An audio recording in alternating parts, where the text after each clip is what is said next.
আসসালামু আলাইকুম। আচ্ছা, আজ আমরা এমন একটা বিষয় নিয়ে কথা বলবো যেটা কিন্তু আমাদের সবার জীবনের সাথেই খুব গভীরভাবে জড়িত। চলুন একটু ভেবে দেখি। নামাজ যদি জীবন থেকে সরে যায়, তাহলে এই দুনিয়াতেই আমাদের জীবনে ঠিক কি কি প্রভাব পড়তে পারে? এই প্রশ্নটা, তাই না? এটা কিন্তু আমাদের অনেকের মনেই ঘুরপাক খায়। আমরা সবাই জানি নামাজ কতটা জরুরি। কিন্তু তারপরও কখনো ব্যস্ততা, কখনো বা একটু আলসেমি, নামাজটা ছুটে যায়। আসলে নামাজ তো হলো আল্লাহর সাথে আমাদের একটা সরাসরি কানেকশন, যা আমাদের ভেতরটাকে শান্ত করে।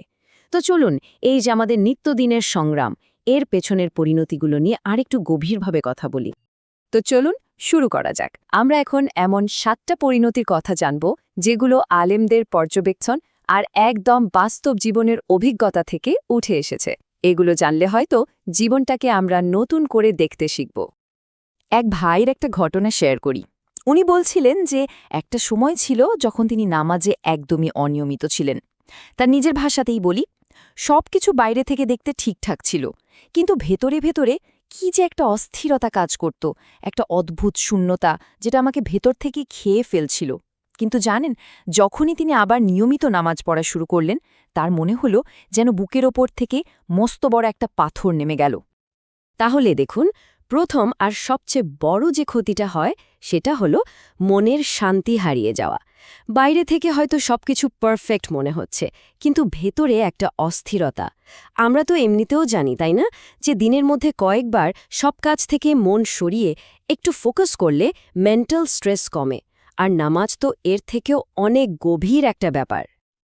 আচ্ছা, এটা তো গেল মনের শান্তির কথা। এবার চলুন দেখি দ্বিতীয় পরিণতিটা কি। এটা আমাদের আয় রোজগারের সাথে জড়িত। এই পার্থক্যটা দেখুন কি দারুণভাবে বোঝা যাচ্ছে। একজন দোকানদারের নিজের অভিজ্ঞতা এটা। উনি বলছিলেন, যখন তিনি নিয়ম করে নামাজ পড়তেন, তখন দোকানে কাস্টমারও ভালো আসত, ব্যবসায় একটা স্থিরতা ছিল। আর যেই নামাজে একটু অনিয়মিত হতেন, দিন শেষে দেখতেন ইনকামও কমে গেছে। উনি বলতেন, মনে হতো যেন নামাজের সাথে তার ব্যবসার একটা অদৃশ্য কিন্তু খুবই শক্তিশালী কানেকশন আছে। আর দেখুন, এই ক্ষতিটা কিন্তু শুধু টাকার অঙ্কের না। আসল ক্ষতিটা হলো বরকত হারিয়ে যাওয়া। বরকত জিনিসটা কি, তাই না? এটা কিন্তু পরিমাণ দিয়ে মাপা যায় না। বরকত মানে হলো সেই ডিভাইন ব্লেসিং, যা অল্প জিনিসেও অনেক তৃপ্তি এনে দেয়। ধরুন, কারো কাছে হয়তো টাকা কম, কিন্তু সেই টাকা দিয়েই তার সব প্রয়োজন সুন্দরভাবে মিটে যাচ্ছে। মনে কোনো অভাববোধ নেই। এটাই তো বরকত। এবার আসি 3 নম্বর পরিণতিতে।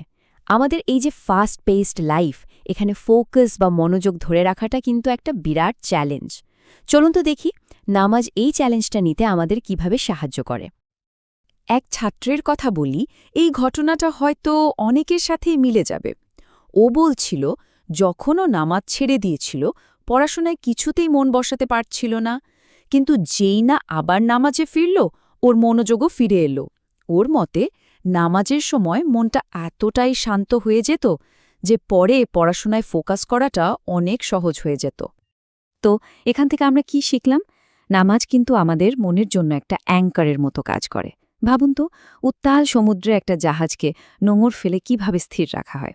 ঠিক সেভাবেই নামাজ আমাদের এই চঞ্চল মনটাকে স্থির আর ডিসিপ্লিনড হতে সাহায্য করে।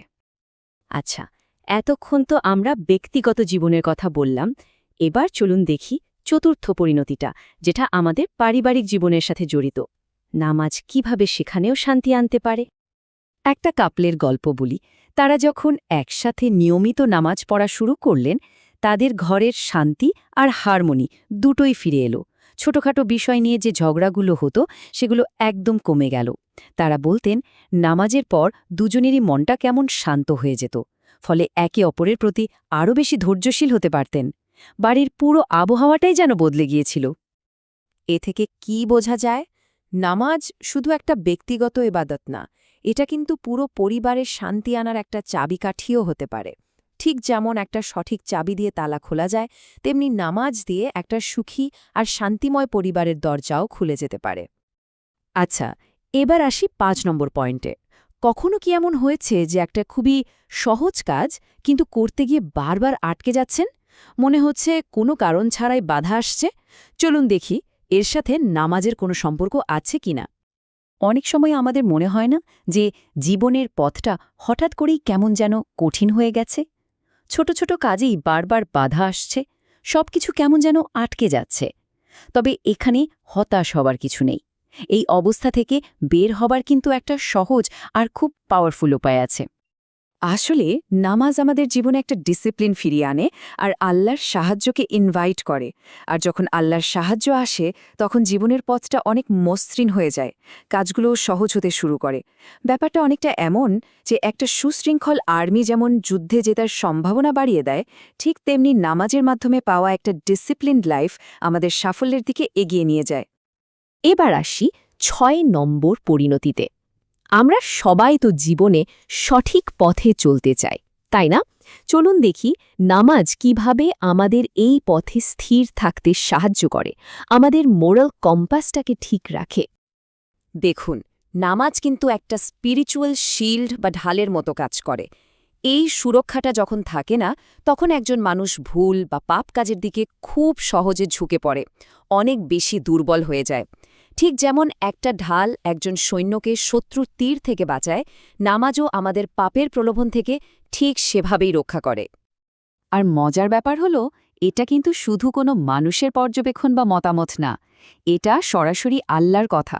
তিনি পবিত্র কোরআনে একদম পরিষ্কার করে বলে দিয়েছেন যে নিশ্চয়ই নামাজ অশ্লীল ও খারাপ কাজ থেকে বিরত রাখে। তার মানে নামাজ নিজেই একটা প্রোটেক্টিভ শিল্ড।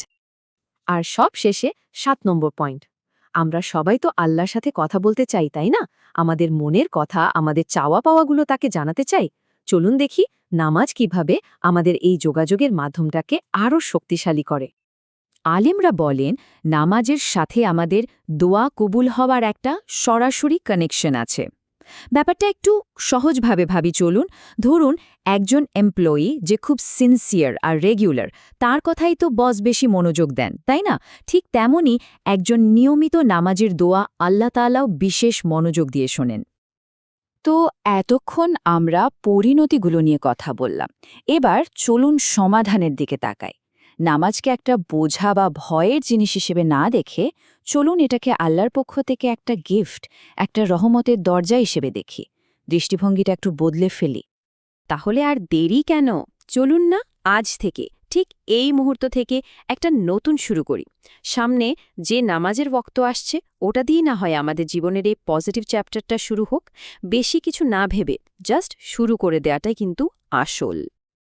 এই দারুণ লাইনটা দিয়েই আজকের আলোচনা শেষ করি। ৫ মিনিটের নামাজ পুরো দিনের বরকতের চাবিকাঠি। এই ছোট্ট একটা কাজ কিভাবে আমাদের সারাদিনের জন্য শান্তি আর ব্লেসিংসের দরজা খুলে দিতে পারে, এটা নিয়ে একটু ভাবার মতো, তাই না? এখন প্রশ্ন হলো, আমরা কি আমাদের জীবনের এই নতুন অধ্যায়টা শুরু করার জন্য প্রস্তুত?